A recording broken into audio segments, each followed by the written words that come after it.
Baik, perkenalkan nama saya Nolita Burusagala. Di sini saya akan mendiseminasikan aksi nyata modul 1 tentang budaya positif.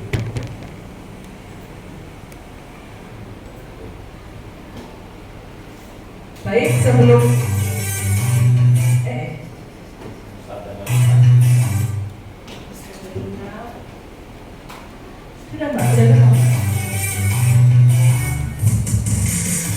sebelumnya kita bergerak dulu ya teman-teman. Boleh berdiri. Nah, biar kita rileks, biar tidak tegang seperti itu.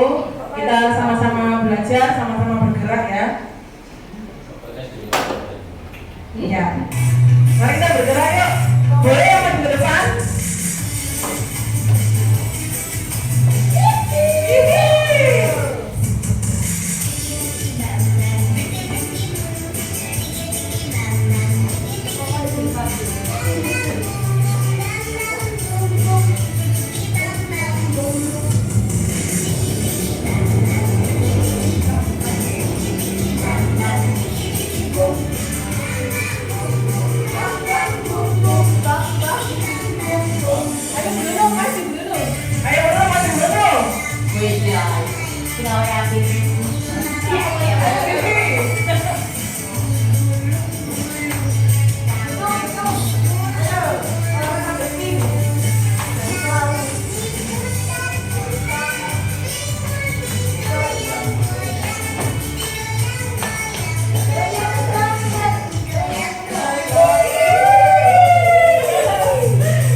Oke, terima kasih. Tepuk tangan untuk kita semua.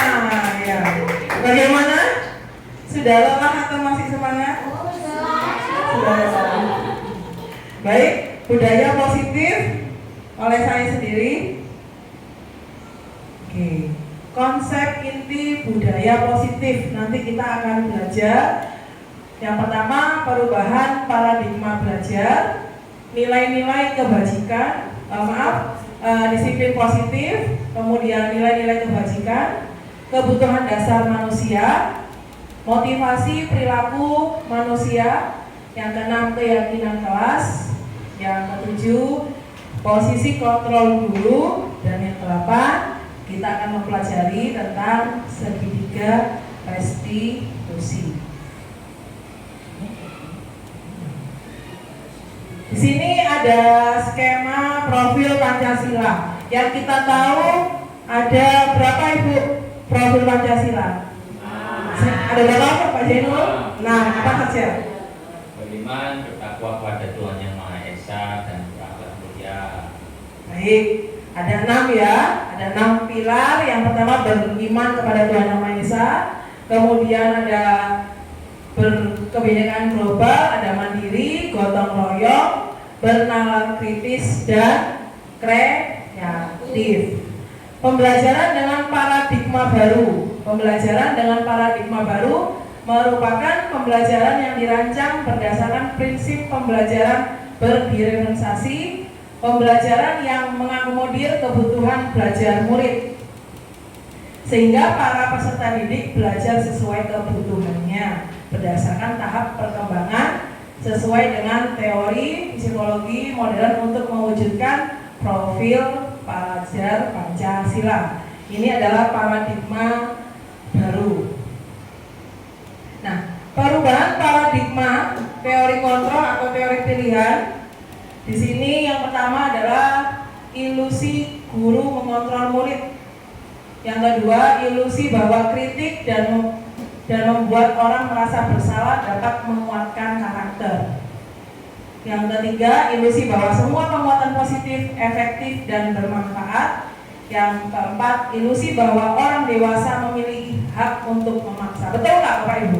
Yang pertama, ilusi guru mengontrol murid. Biasanya kalau kita di kelas itu guru sebagai pemimpin, yang mengontrol adalah gurunya.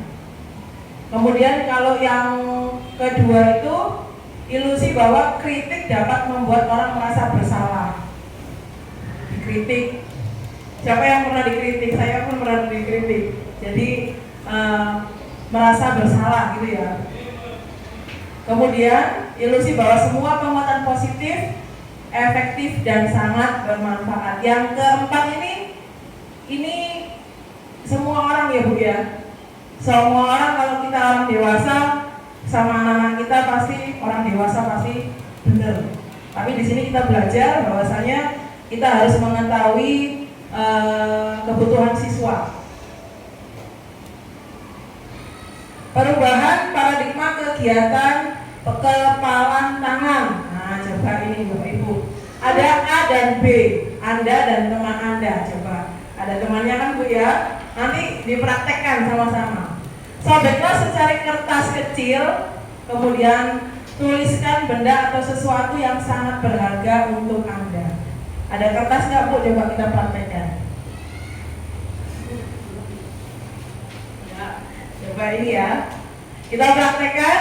Letakkan di salah satu tangan Anda dan genggam benda atau sesuatu tersebut dan segala daya buatlah sebuah kepalan.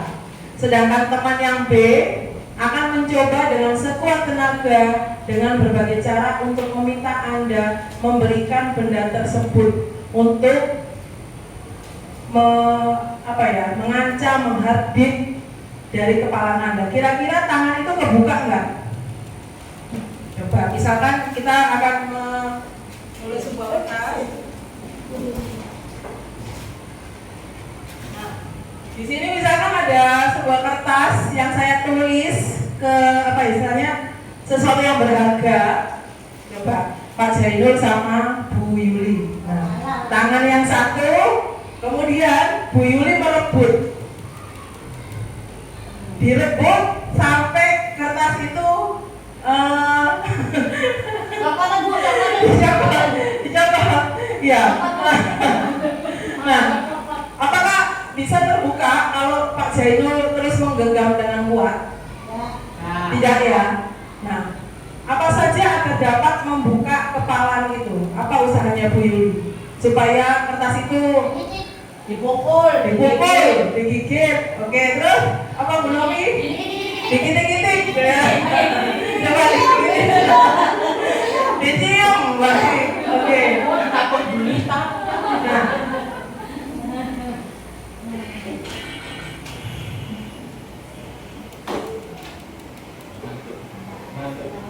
Nah, itu tadi ilusinya adalah bahwa orang kita ini memaksa ya, mengontrol, kemudian kalau dipaksa istilahnya diberikan kritik yang positif itu kita merasa ya siswa pasti ini ya merasa akan bersalah dan sebagainya. Perubahan paradigma stimulus respon, teori kontrol atau teori pilihan. Siapa sesungguhnya yang memiliki kontrol? Stimulus respon. Yang pertama, kita mencoba mengubah agar orang berpandangan sama dengan kita. Perilaku buruk dilihat sebagai suatu kesalahan. Orang lain bisa mengontrol saya. Tadi Bu Yuli sama Pak Jainul bisa mengontrol Pak Jainul? Bisa. Kemudian di sini ada pemaksaan, ada pada saat bujukan. Nah, ada pemaksaan nggak tadi? Waktu ditarik, betul ya. Kemudian model berpikir menang atau kalah. Ya, kalah. Baik. Itu tadi stimulus respon. Kemudian teori kontrol atau pilihan. Kita berusaha memahami pandangan orang lain tentang dunia. Kemudian semua perilaku pasti memiliki tujuan. Yang ketiga, hanya Anda yang bisa mengontrol diri Anda sendiri. Anda tidak bisa mengontrol orang lain. Kemudian kolaborasi dan konsensus menciptakan pilihan-pilihan baru. Kemudian model berpikir menang ya menang, ya. Pokoknya ya menang, itu teori kontrol atau pilihan. Disiplin positif. Di sini disiplin positif teori kontrol menurut Dr. Williams. Yang pertama tadi, ini ya Bapak Ibu, Anda tidak bisa mengontrol orang lain, hanya Anda yang bisa mengontrol diri Anda. Kemudian, makna disiplin, belajar kontrol diri dengan menggali potensi kita agar mencapai tujuan, yaitu sesuatu yang menjadi seseorang yang kita inginkan berdasarkan nilai-nilai yang kita hargai.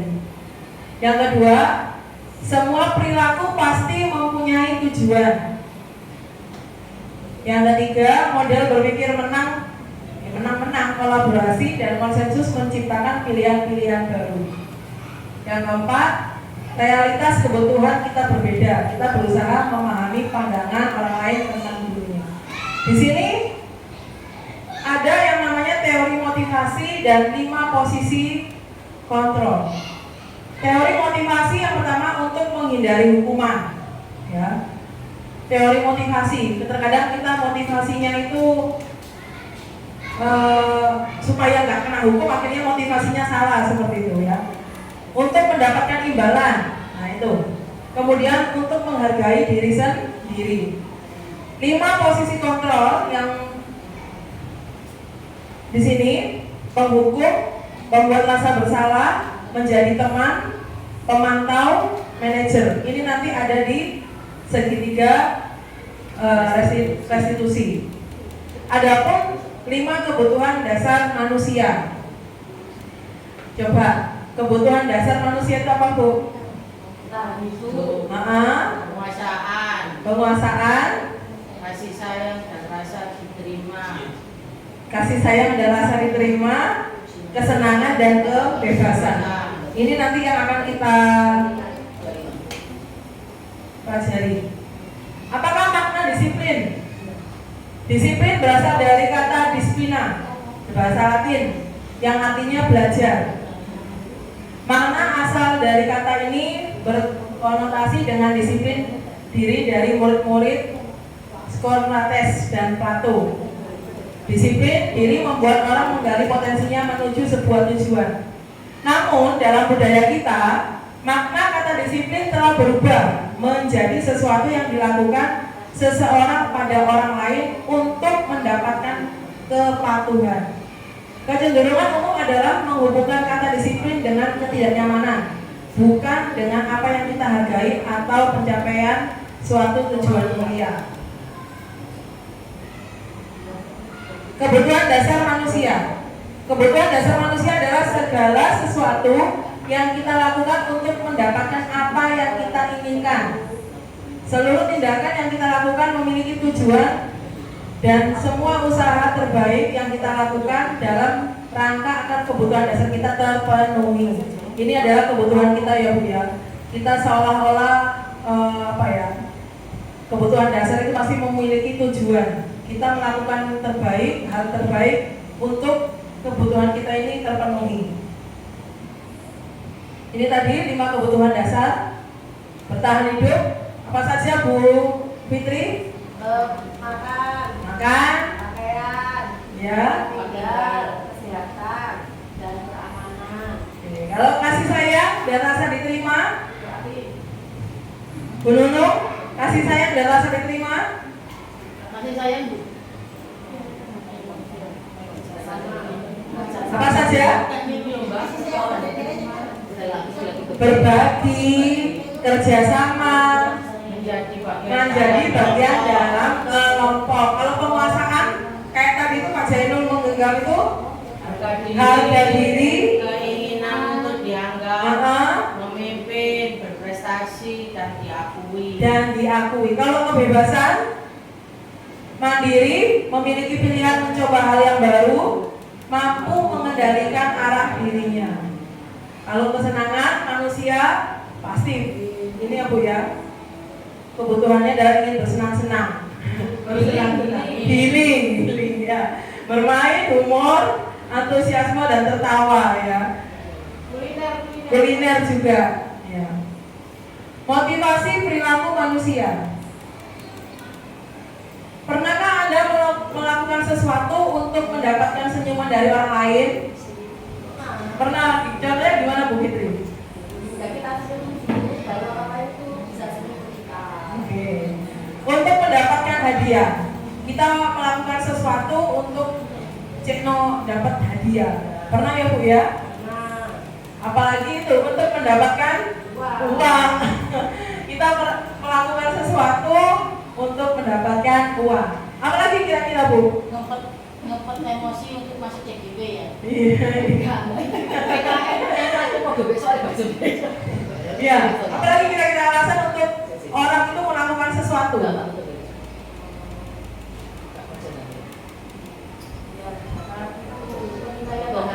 Prestasi. Mendapatkan prestasi dari orang lain. Betul. Kita melakukan sesuatu untuk orang itu senang sama kita. Ya apa caranya ya Bu ya? Dirayu, ditraktir ya kan? Ditraktir bendino ya kan? Terus senang dia dijemput ya kan? alamat terus Iya. Yang pasti selalu minta diperhatikan. Nah, itu dia minta diperhatikan karena kebutuhan dasar tadi adalah manusia butuh perhatian. butuh perhatian dan Ya. kasih sayang. Kasih sayang, betul. Diana Grosser dalam bukunya itu ada 3 ya Bu ya, untuk menghindari ketidaknyamanan atau hukuman. Kemudian untuk mendapatkan imbalan atau penghargaan dari orang lain, untuk menjadi orang yang mereka inginkan dan menghargai diri sendiri dengan nilai-nilai yang mereka percaya, misalkan menggunakan barang-barang branded ya, supaya diakui, supaya apa ya, mereka itu dikenal, melakukan berbagai banyak cara. Di sini ada pertanyaan Ibu. Ya. Bila kita ada di sekolah, Anda tidak ada peraturan, ya, tidak ada peraturan yang mengharuskan guru memakai atribut lengkap dan tidak ada surat teguran bagi guru yang tidak memakai. Juga tidak ada atasan yang memuji Anda. Apakah Anda akan tetap memakai atribut lengkap? Kadang-kadang Saya pakai loh. kalau Bu Novi Saya enggak lah, sama saya. ya, Kalau saya harus ya. Berarti tidak ada peraturan, kita harus tetap disiplin, betul, tetap menjalankan peraturan tersebut. sekolah jatuh dulu. Ini jatuh, Menurut Anda dari yang ketiga tadi, yang untuk diakui, kemudian supaya dihargai, motivasi manakah yang sesuai dengan berdasarkan jawaban Anda yang tadi, yang peraturan, yang memakai atribut tadi? Oh iya. Ya, karena sudah disumpah. Adanya dihargai. Dan kalau kita sudah berusaha payah untuk menjadi kawan ya. Jadi kita harus mau nggak mau menjaga. Terus dilihat kulitnya itu kan bagus pakai atribut ya. Tapi guru atributnya mana? Tidak pas ada Baik. Kalau sholat nggak pakai papan dan kelihatan mereka. Kalau mereka tidak tahu ya kemarin. Nah, menurut Anda, Absen saya pakai ya dulu nanti. Salah dulu. menurut Anda dari ketiga jenis motivasi tadi, motivasi manakah yang saat ini paling banyak mendasari perilaku murid-murid kita di sekolah? Kasih sayang. Apa Bu? Motivasi apa? Kasih sayang. Kenapa kok kasih sayang Bu Ani? Karena ternyata ini pengalaman saya ya, pengalaman saya di kelas 6 kemarin itu Dan ternyata banyak wali murid itu yang bahkan tidak menanyakan kamu hari ini belajar apa. Jadi ketika anak-anak itu dipanggil nak, itu rasanya kayak melayang. Ini ku panggil nak. Emang kenapa dengan kata-kata nak? Itu bercanda manggil nak. Berarti kan di rumah dia kurang kasih sayang. Makanya dia mencari kasih sayang di sekolah. Bapak ibu harus bisa memberikan kasih sayang di sekolah. Setuju? Setuju. Apalagi Bu? Perhatian. Ya, yang bagaimana? Dengan perhatian kepada murid, tentunya murid akan merasa senang, bangga bahwa selain kita diperhatikan orang tua di rumah, ternyata Bapak Ibu juga perhatian dengan kita. Ya, terima kasih. Tepuk tangan untuk kita semua. Ya, jadi yang saat ini yang mendasari perilaku siswa kita di sekolah yang tadi dikatakan oleh Bu Hani, yaitu tadi kasih sayang, ya, kasih sayang dan perhatian. Yang pertama, untuk menghindari ketidaknyamanan atau hukuman. Tadi melakukan sesuatu supaya anak itu terus ikut aja, yang penting nggak dihukum, ya, yang penting memperoleh tujuan, ya, anak itu supaya menghindari ketidaknyamanan ini. Di sini ada sebuah pernyataan Ibu, nanti kita telah bersama-sama. Iva kurang menguasai pelajaran matematika, sehingga pada saat pelajaran tersebut berlangsung, dia lebih banyak berdiam diri atau menggambar di buku pelajarannya. Pada saat guru matematikanya Pak Seno menanyakan pertanyaan Iva, menjadi gugup dan tidak sengaja menjatuhkan tasnya dari kursi, serta tiba-tiba menjadi gagap pada saat berupaya menjawab. Seluruh kelas pun tertawa melihat perilaku Iva yang berbicaranya tergagap dan terkejut. Pak Seno pada saat itu membiarkan teman-temannya ikut tertawa. Kemudian Iva malu, kemudian Iva malah disuruh maju ke depan oleh Pak Seno, gitu ya. Karena tidak bisa menjawab pertanyaan, Pak Seno membiarkan teman-temannya sekali lagi untuk tertawa melihat Iva di depan kelas, sambil diberikan di sini diberikan apa ya? Pak Seno menyuruh memegang ujung hidungnya karena tidak dapat menjawab pertanyaan di depan kelas. Pertanyaannya, apakah Anda, Bapak Ibu, setuju dengan tindakan Pak Seno terhadap Iva? Kenapa Pak? Alasannya kenapa Pak?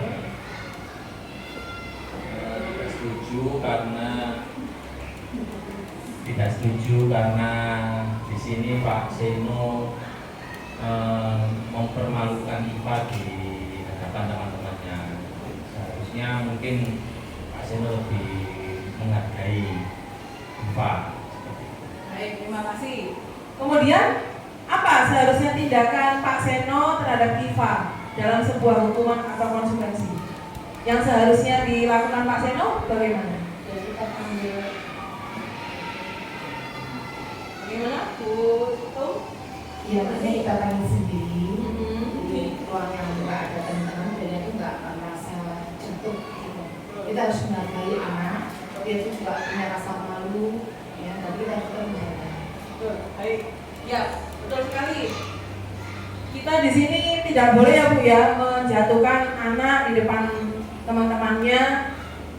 Kita harus memberikan ruang tersendiri, memberikan konsultasi sendiri, gitu kan.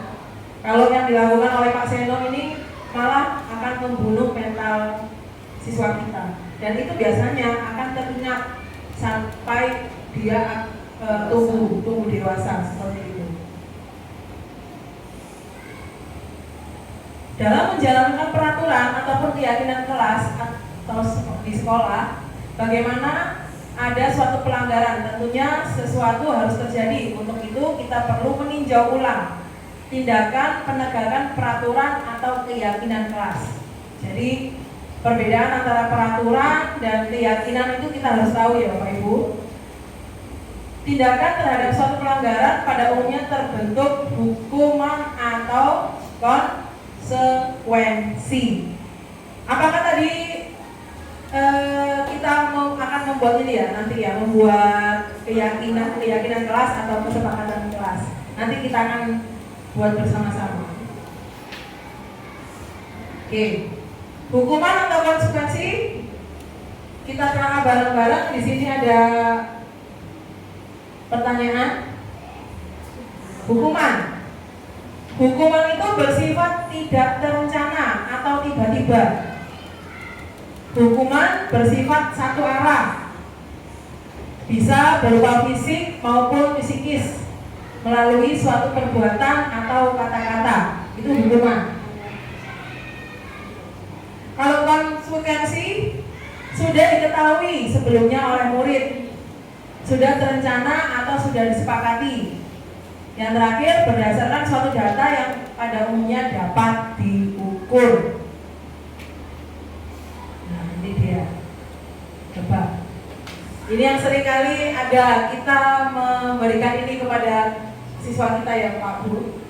Hukuman atau konsekuensi ini mencatat 100 kali di dalam buku kalimat. Saya tidak akan terlambat lagi karena terlambat ke sekolah sampai 100 tulis gitu ya. Ini kira-kira hukuman atau konsekuensi Bapak Ibu?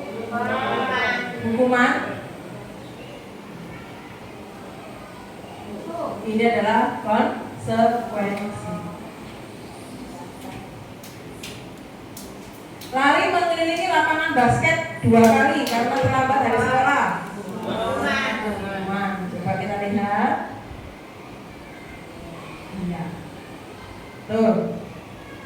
Membersihkan coretan yang dibuatnya di meja tulis.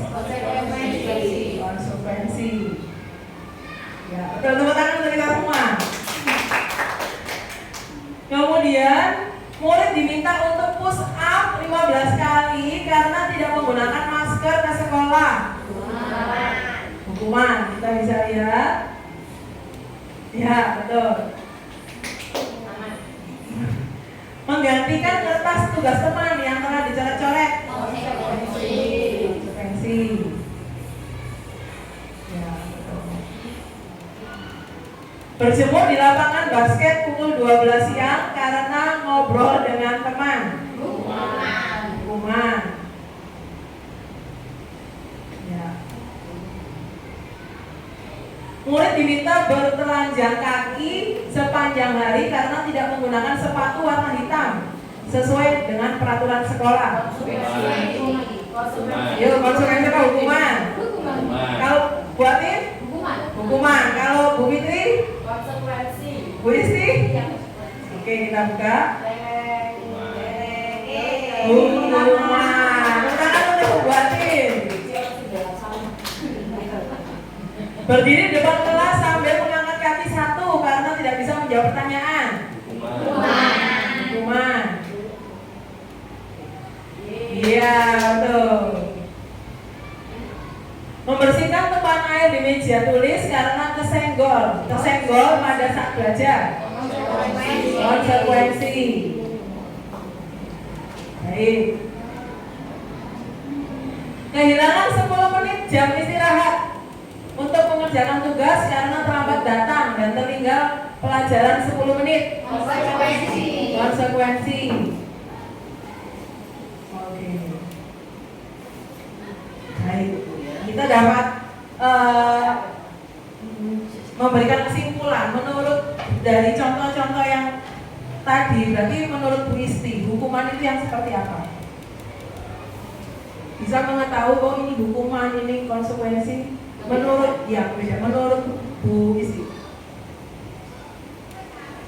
Untuk yang pertama, hukuman itu karena anak-anak itu dia melanggar aturan tata tertib, jadi harus dikasih hukuman dengan syarat yaitu tadi karena dia tidak tertib akhirnya mendapat hukuman. Hukumannya tentunya tidak yang maksudnya berat, tapi dia bisa mengerti kalau dia dihukum berarti dia harus Melakukannya. nah, Kalau konsekuensi? konsekuensi itu sudah aturan sudah.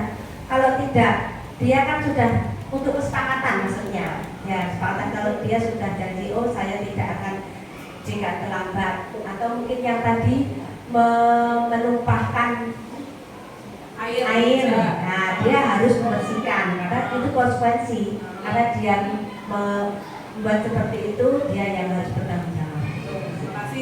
Terima kasih Bu Isti. Tepuk tangan untuk Bu Isti. Yang kedua, untuk mendapatkan imbalan atau penghargaan dari orang lain. Saat kita berulang kali menjanjikan hadiah kepada anak-anak agar berperilaku bertanggung jawab, atau kepada seorang murid agar mempelajari sesuatu yang baru, atau kepada seorang karyawan agar melakukan pekerjaan yang berkualitas, kita sedang berasumsi mereka tidak dapat melakukannya atau mereka tidak akan memilih untuk melakukannya. Ini menurut Alfikon. Yang ketiga, motivasi perilaku dari nilai-nilai yang mereka yakini. Nilai keyakinan. Mengapa tidak peraturan? Kenapa kok harus keyakinan kelas? Nanti kita habis ini membuat keyakinan kelas ya Bapak Ibu. Kenapa kita kok enggak ayo anak buat peraturan kelas kok yang dikatakan jangan peraturan, keyakinan kelas. Apa bedanya peraturan sama keyakinan kelas? Peraturan kelas sama keyakinan kelas. Mengapa kita memiliki peraturan harus menggunakan helm bila mengendarai kendaraan roda 2? Tidak aturan. Mengapa kita memiliki peraturan 3M, menggunakan masker, mencuci tangan, dan menjaga jarak 1,5 meter? Itu peraturan atau keyakinan? Peraturan. Mengapa kita memiliki peraturan harus datang tepat waktu pada saat mengikuti pelatihan? Mengapa kita harus memiliki peraturan harus datang tepat waktu pada saat mengikuti pelatihan? Supaya belajar pelaksanaannya. Berarti itu termasuk peraturan atau keyakinan? Peraturan. Baik, kita akan ini ya Bu menuliskan. Nah, kita coba menuliskan. Ini misalkan kita ada di kelas bersama siswa-siswa, kita menuliskan keyakinan kelas apa yang akan kita sepakati.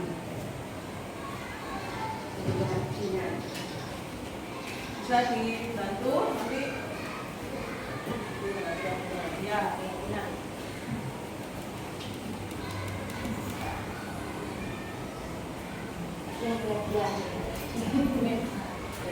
Nanti bisa ditempel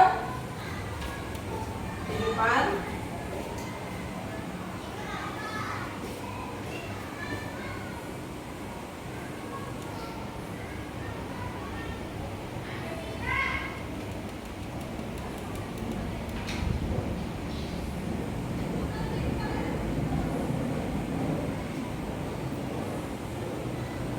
Ya teman-teman, boleh ditempel di depan. Ya, Bapak terus Bu, ditempel Bu. Iya.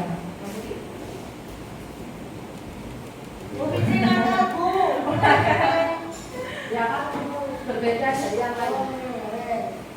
Oke. Loh, Kak Bida ini. Oh, belum? Oh iya ya, maaf.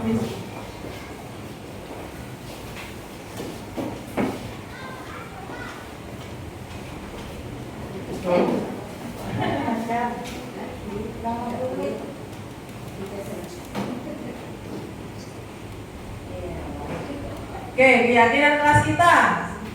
Di sini ada disiplin, ada yang bilang guru harus ramah pada siswa, disiplin dalam belajar, disiplin, fokus. Oke, terus berbicara dengan sopan, keyakinan kelas, mengumpulkan tugas tepat waktu. Oke, kita akan pisahkan ya Bapak Ibu. Disiplin, ini disiplin sama. Disiplin dalam belajar juga sama. Guru harus ramah. Guru harus ramah di sini. Sopan santun termasuk di sini.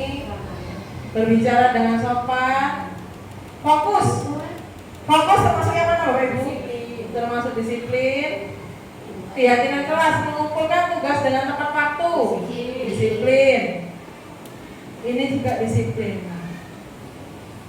Berarti yang kita buat ini tentang keyakinan kelas, tentang kedisiplinnya Bapak Ibu. Disiplin itu banyak.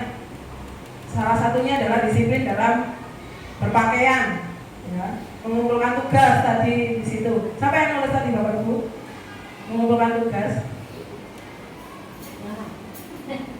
Nah, di sini ada tabel kegiatan pendalaman keyakinan kelas, ada tabel T dan tabel Y. Ya, di sini ada hormat, bekerja, diterima dan dimiliki. Kalau hormat itu biasanya terdengar, terlihat, kemudian berperilaku. Kalau bekerja terdengar, terlihat, berperilaku. Di sini ada tabelnya sudah dibuat. Hormat, kalau hormat itu budaya positifnya, keyakinan kelasnya tampak seperti dan tidak tampak seperti. Oke, di sini hormat. Tampak seperti datang tepat waktu, menyapa teman dan guru setiap hari, mengembalikan barang teman yang telah dipinjam, kemudian mengucapkan terima kasih.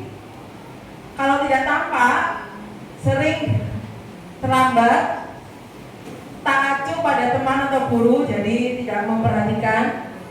Kemudian tidak mengembalikan barang yang telah dipinjam, kemudian diletakkan sembarangan. Ini hormat, Mas, hormat. Kemudian bekerja, tampak seperti tekun, bekerja, menyimak guru, menyerahkan tugas tepat waktu. Kalau tidak tampak, tidak mendengarkan guru, kemudian tugas tidak diberikan atau tidak diselesaikan. Nah, ini nanti kita akan buat peraturan, tabel sebelah kanan dan keyakinan kelas. Coba. Selalu kembalikan buku ke tempatnya. Berarti keyakinan kelasnya bagaimana? Disiplin. Coba. Paling ya waktu itu ya. Dilarang mengganggu orang lain. Keyakinan kelasnya apa coba? Saling menghargai. Hadir di sekolah 15 menit. Ini kan peraturan ya Pak ya? Disiplin. Oke, kita akan coba. Selalu kembalikan buku ke tempatnya. Berarti ini keyakinan kelasnya tentang tanggung jawab. Jadi setelah meminjam, kita harus bertanggung jawab untuk mengembalikan dengan rapi. Dilarang mengganggu orang lain. Berarti tentang menghormati orang lain. Hadir di sekolah 15 menit sebelum pembelajaran dimulai. Berarti menghormati orang lain atau berkomitmen. Dilarang melakukan kekerasan. Keselamatan, menghormati orang lain. Dilarang menggunakan narkoba. Tentang kesehatan, keyakinan kelas tentang kesehatan. Bergantian atau menunggu giliran. Bersabar. Ya, menghormati orang lain, bersabar. Menggunakan masker. Tentang keselamatan. Jangan berlari di kelas atau koridor. Tentang keselamatan dan keamanan. Ini adalah keyakinan kelas. Ini kalau kita buat seperti ini, mungkin anak-anak lebih memahami ya, daripada peraturan yang seperti di tabel sebelah kanan.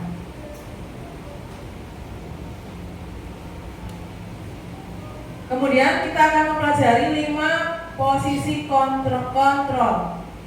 5 posisi kontrol dalam restitusi adalah proses perjalanan seorang pendidik agar dapat mengenali dirinya.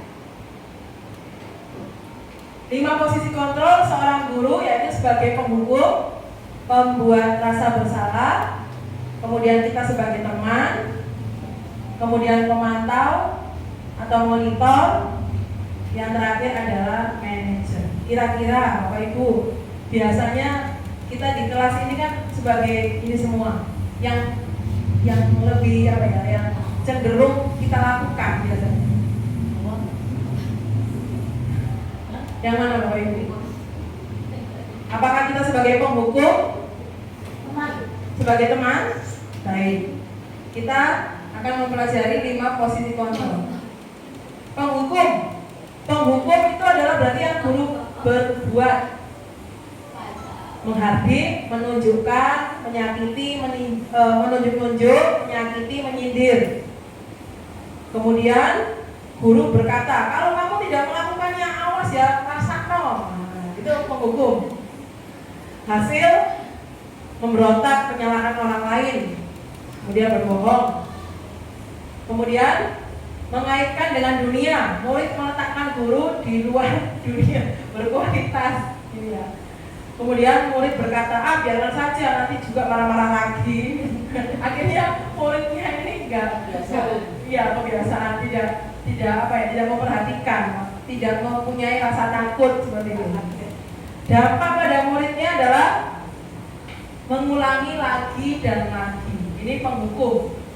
Inilah kalau kita menjadi posisi kontrol penghukum. Malah anak-anak apalagi zaman sekarang Bapak Ibu, kalau diberikan hukuman anak itu nggak malah sadar diri, tambah menjadi jadi. Betul. Ini adalah posisi kontrol saat kita menjadi seorang penghukum. Yang kedua adalah pembuat merasa bersalah. Guru berbuat, berceramah, mengatakan seharusnya ibu kecewa dengan kamu hari ini, seperti itu ya.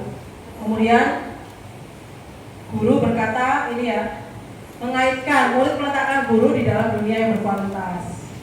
Guru berkata, kamu seharusnya sudah tahu, ibu lelah sekali mengatakannya. Maafkan saya Bu, gitu ya. Biasanya anak-anak merasa bersalah seperti itu. Hasil yang diberikan adalah menyembunyikan, menyangkal atau berbohong. Dampaknya anak merasa rendah diri atau minder. Jadi kalau kita sebagai posisi kontrol pembuat rasa bersalah, dampaknya adalah anak ini akan minder seperti itu. Nah, yang dikatakan oleh Bu Novi tadi, posisi kontrol kita sebagai teman.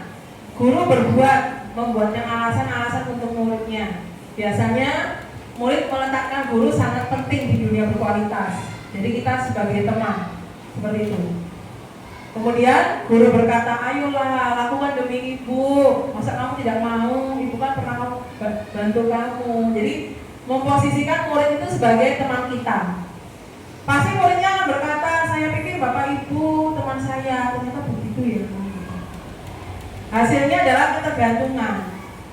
Nah ini apa ya? Baik, tapi jangan keterusan. Akhirnya apa?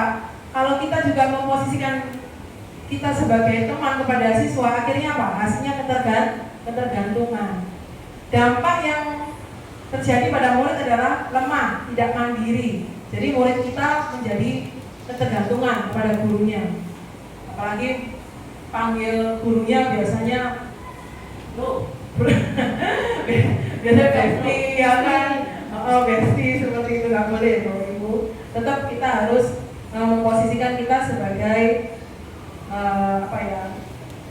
pendidik yang benar-benar memberikan istilahnya edukasi untuk anak-anak kita. Kemudian posisi kontrol pemantau. Guru berbuat, menghitung dan mengukur. Kaitannya adalah murid meletakkan guru peraturan dan hukum di dunia berkualitas. Ini menghitung. Misalnya, kamu nggak ngerjakan PR, ayo lari, maju, lari 10 putaran. Guru berkata, apa peraturannya? Murid berkata, berapa banyak bintang yang saya harus peroleh atau harus saya tulis. Misalnya yang kayak tadi, yang semula yang kita pelajari, anak-anak disuruh menulis maafkan saya, saya sampai 100 kata atau 100 kalimat itu kita sebagai pemantau. Hasilnya apa? Menyesuaikan diri bila diawasi. Jadi kalau diawasi ya nulis, kalau enggak ya amburadul seperti itu. Dampak pada murid, sanksi atau hadiah untuk dirinya.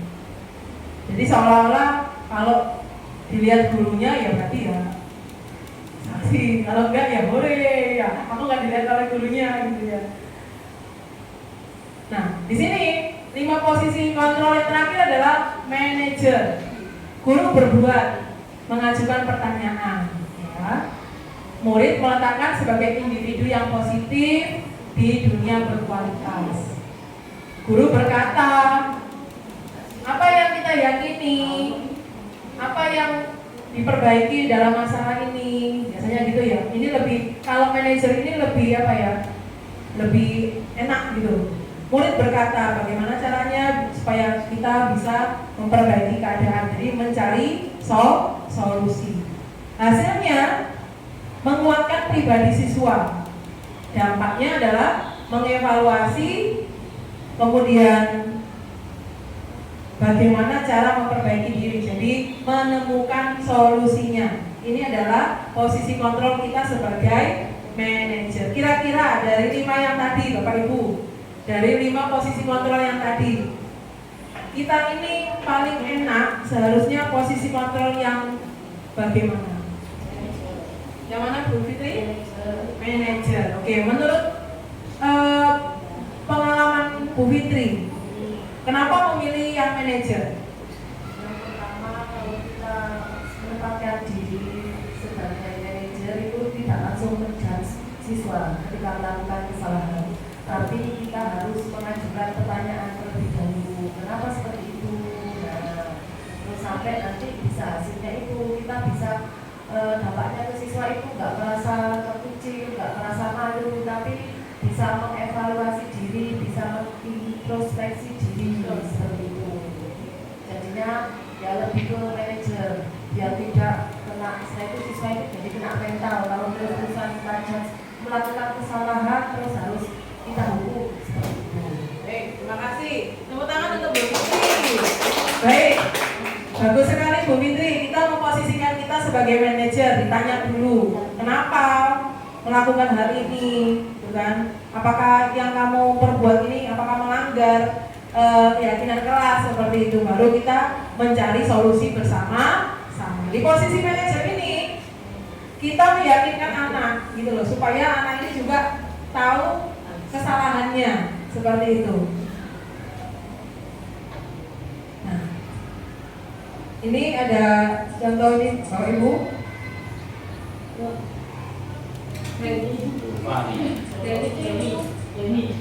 Kita simak ya.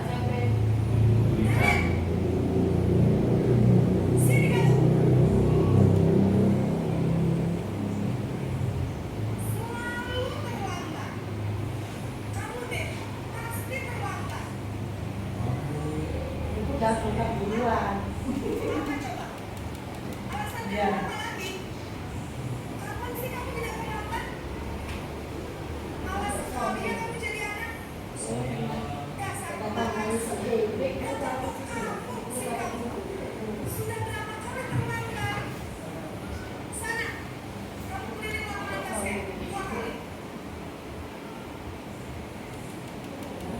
Oke. Dari video ini apa yang terjadi Bapak Ibu? Ya Bruno? Yang terjadi di sini adalah guru tidak memberi kesempatan anak untuk menjawab alasan mengapa terlambat, dan tiba-tiba dengan memberikan hukuman dengan tanpa memberikan anak kesempatan memberikan alasan, itu saya bilang juga pembulian, ya, tidak tepat untuk diberikan kepada anak didik. Begitu. Baik, terima kasih. Itu gurunya hilang. Kebetulan saya beruntung ya. Dari video yang pertama kita lihat sendiri bahwasanya seorang guru tersebut tidak memberikan kesempatan kepada siswa untuk menjelaskan mengapa ia terlambat. Yang pertama, posisi penghukum, menghardik, menunjuk-nunjuk, ya. Kemudian pegang pinggang gini ya, gini marah-marah gini kan. Kemudian membentak ya. Hukumannya adalah verbal atau fisik. Nah, ini yang sekarang terjadi Bapak Ibu, hukuman verbal itu juga membahayakan untuk siswa kita. Nah, dampak posisi penghukum yaitu apa? Dampaknya pada murid. Murid menjadi pendendam. Ya. Bapak baru ngomong di sana ini. Ya. Kemudian tidak menyukai guru atau mata pelajaran yang diampu biasanya. Gak mau aku, ibu itu. Guru matematika nggak masuk karena Betul, karena apa? Dia sudah pernah kena mental atau kena hukuman itu tadi. Jadi ketika guru itu tidak masuk, anak itu happy. Jadi ini tadi pendendam. Tanpa disadari, siswa itu adalah punya rasa dendam kepada guru yang memaki-maki tadi. Nah, ini video yang kedua. Iya. Ada di mana ya Pak D?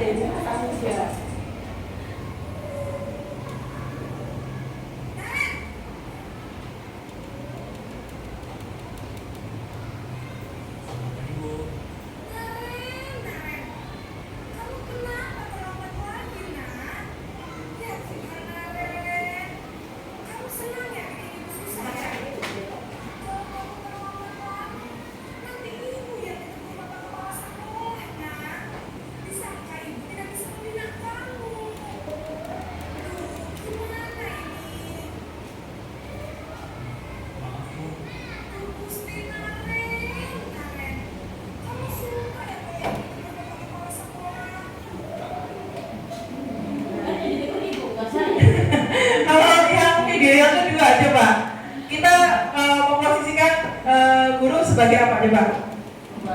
Kayaknya nadanya lebih ini ya, lebih cooling down, lebih halus coba. Iya. Gimana Bu Ani? Nadanya memang halus, nggak kasar, nggak menunjuk-nunjuk, nggak mayang-mayang, tapi lebih menusuk di hati. Sudah minta maaf masih saja. Gimana ditegur nanti kalau pas sekolah, kan urusannya ibunya, bukan urusan saya. Jadi posisi baik, terima kasih Bu Ani. Oke, yang kedua ini kita memposisikan sebagai apa? Kalau yang tadi pertama sebagai penghukum, yang kedua adalah ya pembuat merasa bersalah. Jadi kayak jadi anak itu gitu kan. Suara cenderung melembut, tenang. Namun kata-katanya menyalahkan murid. Yang kedua, guru akan menyatakan hal-hal yang merasa kesalahan ada pada murid dengan membuat guru menderita. Nanti kan senang tak aku dipanggil kepala sekolah gitu kan. Jadi membuat rasa bersalah. Dampak posisi pembuat merasa bersalah yaitu membuat murid merasa bersalah atau identitas merasa gagal. Berarti aku bukan siswa yang baik, ya ampun gitu ya. Kemudian murid menjadi rendah diri dan menarik dari lingkungan. Ya, tidak percaya diri, betul. Karena itu tadi gurunya pembuat rasa bersalah. Oke, video yang ketiga.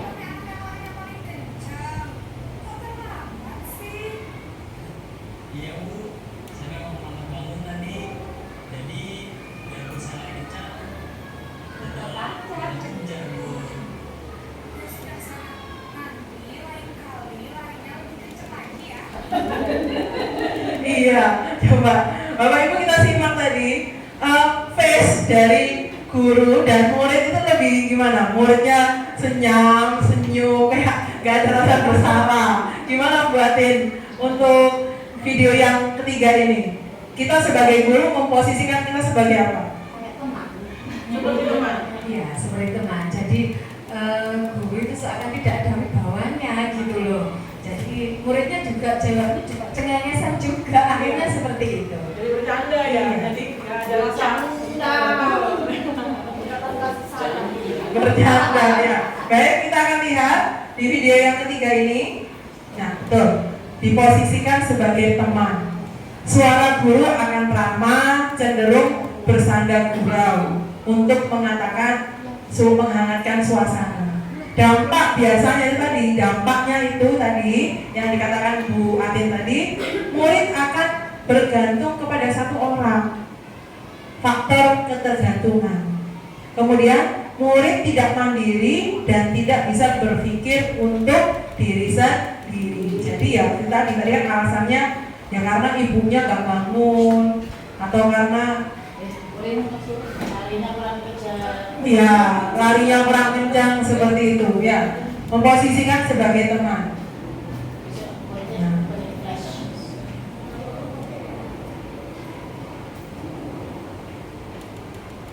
Nih. Ini videonya yang terakhir kalau nggak salah.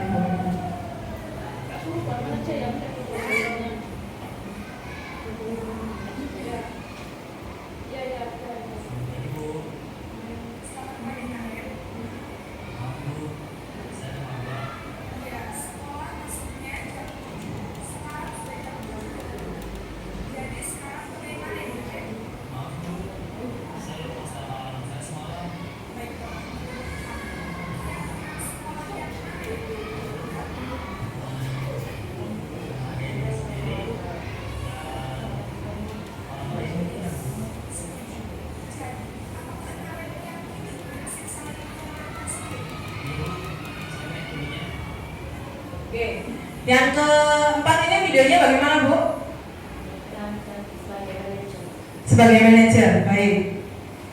Ya, posisi sebagai manajer karena apa? Suaranya netral, tidak mendominan kepada siswa, tidak emosional, tidak terlalu ramah dan tidak terlalu bernada tinggi. Kemudian di sini tercipta identitas positif. Ya, ditanya keyakinan kelas apa yang sudah dilanggar. Jadi siswa itu memahami kesalahannya. Guru akan dengan tulus mengajukan pertanyaan-pertanyaan bermakna sehingga membuka pikiran siswa. Guru membimbing siswa untuk memecahkan masalahnya secara mandiri, dicari solusinya. Kenapa kok terlambat? Nah, dampak yang terjadi pada posisi manajer yaitu murid mandiri, percaya diri dan dapat memecahkan masalah. Baik. Nah, yang berikutnya yaitu segitiga restitusi. Ini kita. Pengertian restitusi.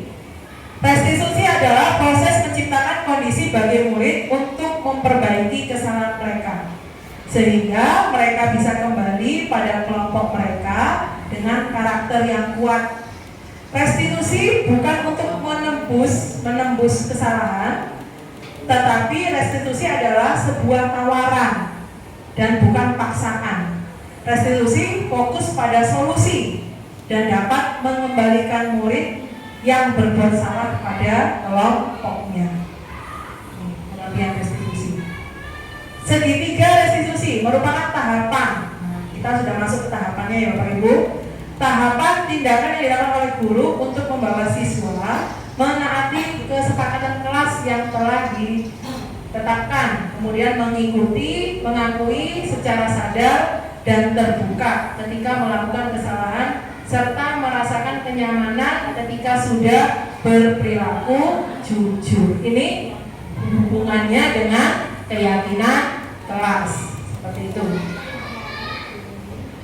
Segitiga restitusi yang pertama menstabilkan identitas, yang kedua memvalidasi tindakan yang salah, kemudian menanyakan keyakinan. Tadi di posisi manajer itu sudah ada yang namanya segitiga restitusi, ditanyakan kenapa, ya, kemudian kita cari solusinya, kemudian apa yang kamu lakukan setelah kita menemukan solusinya.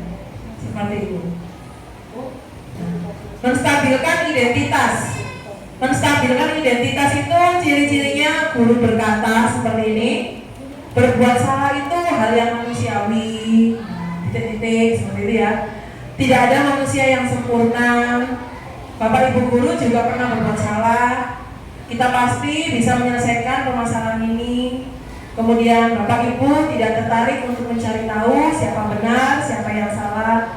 Bapak Ibu lebih tertarik untuk menyelesaikan masalah. Ini menstabilkan identitas supaya siswa itu tidak merasa dijudge seperti itu ya.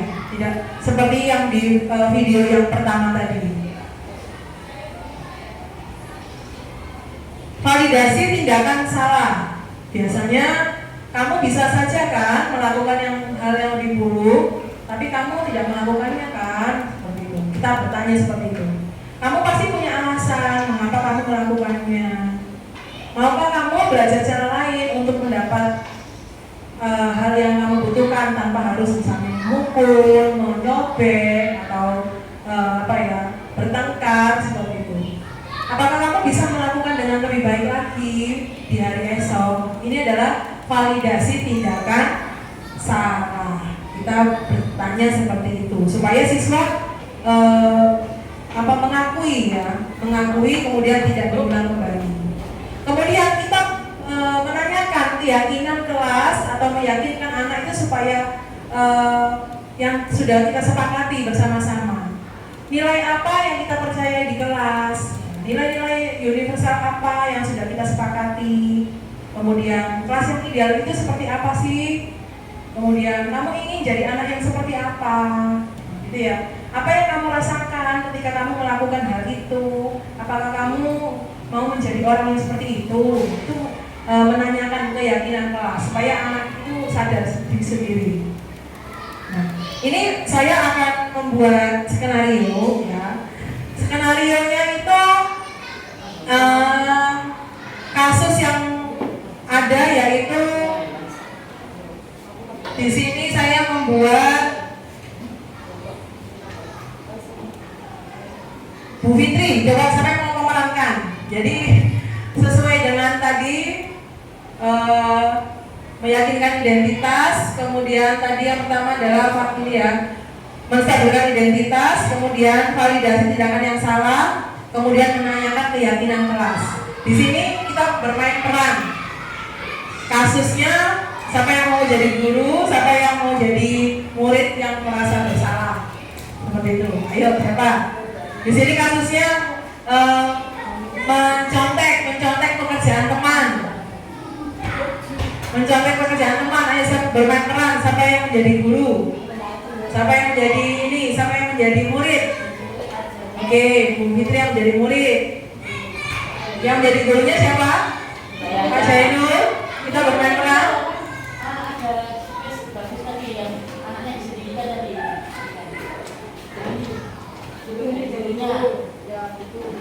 Siapa yang menjadi gurunya? Bermain peran. Ini jadi guru. Ini muridnya Bu Fitri. Jadi di dalamnya nanti ada menstabilkan identitas. Di dalamnya nanti ada menstabilkan identitas, kemudian validasi tindakan salah, kemudian menanyakan keyakinan. Pak gurunya ini aja, Pak Reno. Boleh, ke depan, ayo. Tentang mencontek ya. Jadi ini sebagai siswa yang mencontek pekerjaan teman. Mencontek teman dari yang dicontekin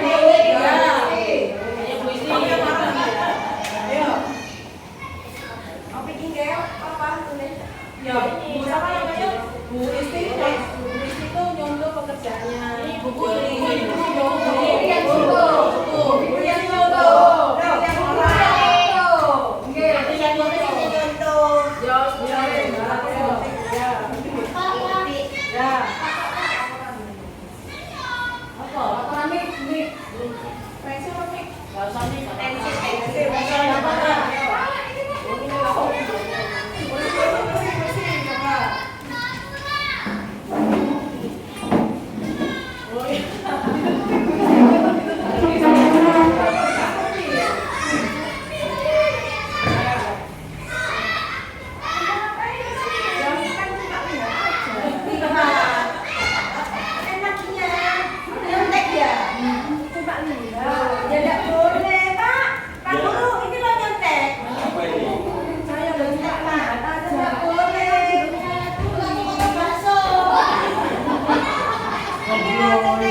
Oh, Fitri nyontek.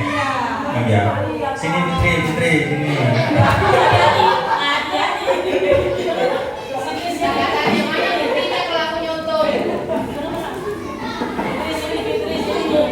Sini Fitri, yo. Hati-hati. Sini hati-hati Fitri. Nah, duduk dulu, jangan berdiri, Fitri, duduk aja.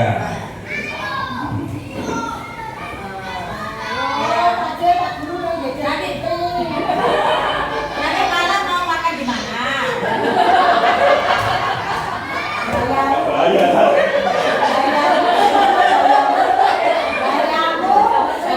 Ada jam kosong.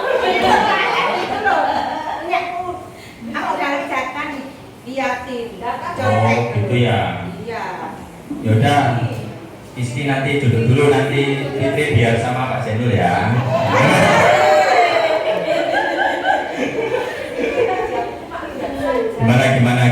Gimana ceritanya? Jika itu Siti itu nulis jawaban, ya saya kan nggak udah ya pertanyaannya apa, daripada saya pusing Pak, saya lihat Siti aja. Kan Siti itu ranking 1 Pak, itu pasti jawabannya itu benar. Ya kan cuma lihat Pak, terus saya salin, kan nggak nyontek gitu namanya. Nah, kenapa kok bisa lihat Siti? Apakah Anda belajar, Fitri? Ya semalam itu Pak, saya diajak ibu saya ke pasar malam.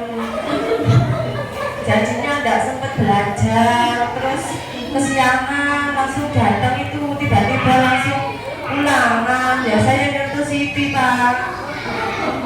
Oh gitu ya. Gini Fitri, kita ini manusia memang pernah berbuat salah, tetapi sebaik-baiknya manusia adalah yang bisa memperbaiki kesalahan.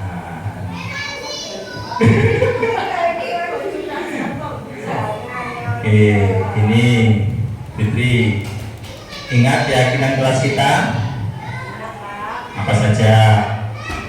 Pak, mandiri, terus hargai teman, terus apa ya, harus fokus itu Pak. Kan saya fokus lihat Siti.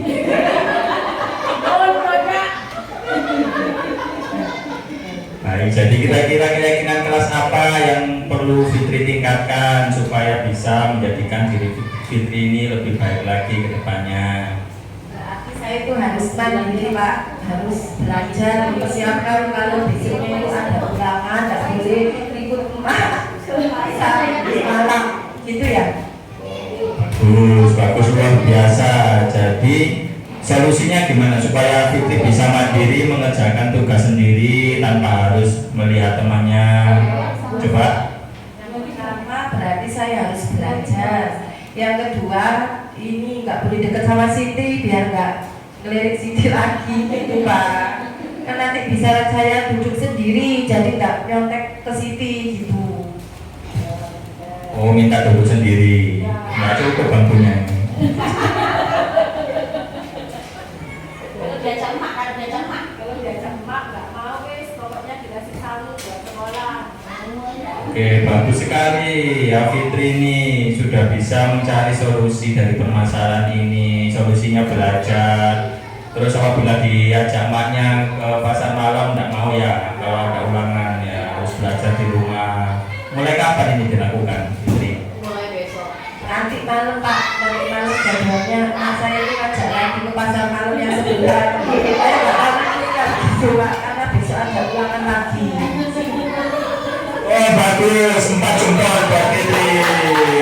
Oh, bagus. Oke, saya tunggu ya untuk untuk pelaksanaan keyakinan kelasnya, mulai nanti Fitri belajar nggak ke pasar malam, belajar di rumah. Oke, baik, kembali lagi Fitri ke tempatnya. Baik, terima kasih.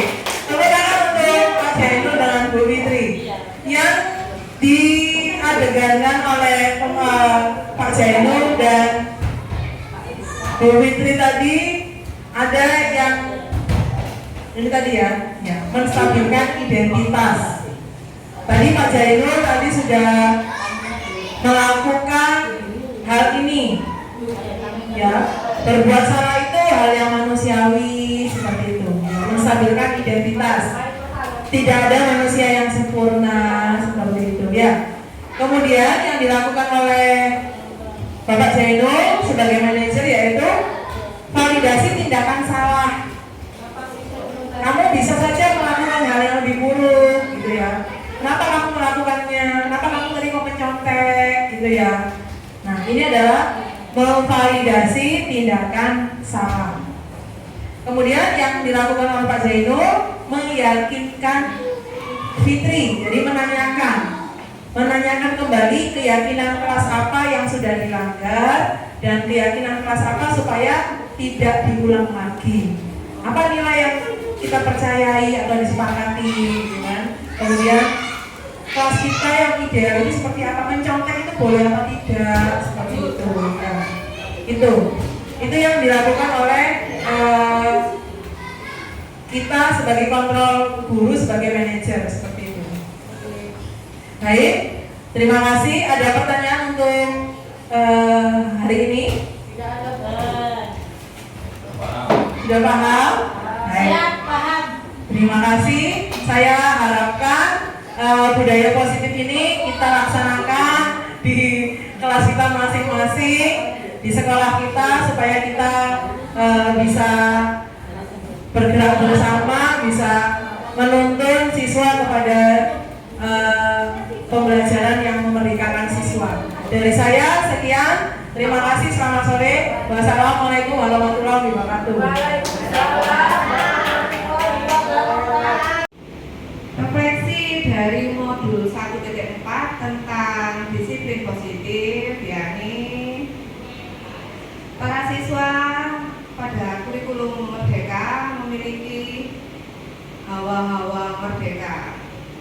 Disiplin di sini mereka melakukan segala sesuatu sesuai dengan kodratnya, kodrat alam dan juga kodrat zamannya.